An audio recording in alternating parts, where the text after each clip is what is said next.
Ram Gopal Varma RGV ఎవరికి భయపడడు అంటాడే కానీ బాగా భయపడ్డాడు. టన్నుల కొద్దీ భయపడ్డాడు. జల్దా సినిమాలో పవన్ కళ్యాణ్ గారు చెప్తారు, నీకు భయం ఏంటో చూపిస్తా టన్నుల కొద్దని. అంటే మాఫియాలతో సినిమాలు తీసేసి మాఫియా నాయకులను పెట్టి సినిమా స్టోరీలు పెట్టేసి నాకు మాఫియాలే భయపడినారు అంటే మాకెందుకు భయపడ్డాడు? చాలా భయపడ్డాడు, నిజంగా భయపడ్డాడు. ఒంగోలులో కేసు పెట్టి 4-5 రోజులు అవుతుంది, దాంకొని తిరుగుతున్నాడు. ఎక్కడో డెన్లో కూర్చొని వీడియో రిలీజ్ చేసి నాకు భయం లేదు, నేను షూటింగ్లో ఉన్నాను. ఈయన పెట్టి షూటింగ్ తీసాడు ఎవరండి ఈ రోజుల్లో? ఎవరైనా తీస్తాడా భారతదేశ సినిమా? ఏదో చీకటి సినిమాలు తప్ప ఈయన షూటింగ్లో బిజీగా ఉన్నాడట. ఇందాకే టీవీలో చూసా లేటెస్ట్గా ఐపీసీ సెక్షన్లు పెట్టండి అంట. ఉండేది ఐపీసీ సెక్షన్లు, బిఎన్ఎస్ సెక్షన్లు. మన భారతదేశంలో ఐపీసీ, బిఎన్ఎస్. ఈ 2 చట్టాలు కాకుండా కొత్తగా చట్టాలు ఏమైనా తీసుకురమ్మంటారు? ఏమైనా వైసీపీ సెక్షన్లు తీసుకురమ్మంటారా? మీ వైసీపీ సెక్షన్లు పెట్టారు గత ప్రభుత్వంలో అందరి మీద. లేదా వర్మ సెక్షన్లు ఏమైనా ఉన్నాయా? చీకటి సెక్షన్లు ఏమైనా తీసుకురావాలా?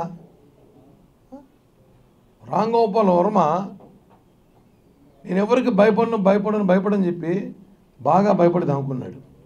నువ్వేం తప్పు చేయనప్పుడు రా, బయటికి రా, పోలీసులు సహకరించు, నాకు భయం లేదు, నేను ఎవరికి భయపడను అన్నవాడివి ఈరోజు ఎక్కడున్నావు?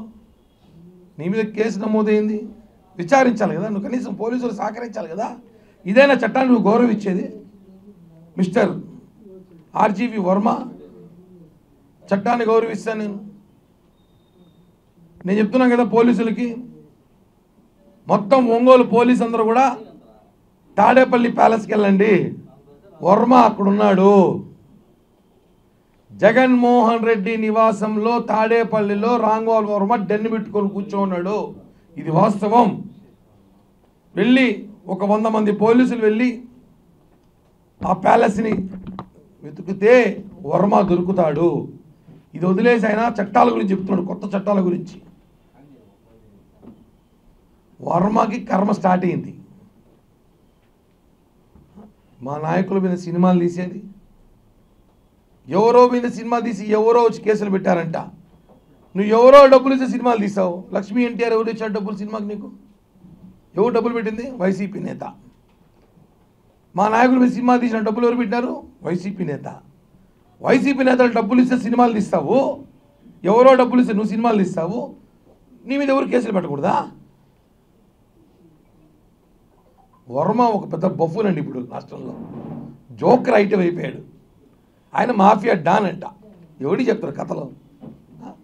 పారిపోయి దాక్కున్నాడు. మేము కూడా ఏదో అనుకున్నాం గతంలో, వర్మ మీద ట్విట్లు పెట్టిన డబ్బు వీడు సామాన్యుడు కదరా, ఏదో పెద్ద విషయం ఉందనుకున్నాం. విషయమే లేదా వీడికి. ఈరోజు మా నాయకుల్ని, మా పార్టీ కార్యకర్తల్ని ఇష్టం వచ్చినట్టు మాట్లాడి, వైసీపీ కార్యకర్తలాగా పెయిడ్ ఆర్టిస్ట్ లాగా మాట్లాడి ఈరోజు కేసులు పెడితే దాంచుకొని తిరుగుతున్నావు, పారిపోయినావు, డెన్లో ఉన్నావు. నువ్వు మాట్లాడతావు ఎక్కడికి పోలేదు అనేసి. దమ్ము ధైర్యం ఉంటే రామ్ గోపాల్ వర్మ ఒక అబ్బా అమ్మకు పుట్టుంటే వచ్చి ఒంగోలు పోలీస్ స్టేషన్లో లొంగిపో, విచారించు, సహకరించు, నేను తప్పు చేయలేదు అని నిరూపించు. సినిమాలు తీసేది ఈజీ అనుకున్నావా? చట్టం అంటే నీ ఇష్టం అనుకున్నావా? నోటు కూర్చొని మాట్లాడితే చెప్తున్నాం కదా.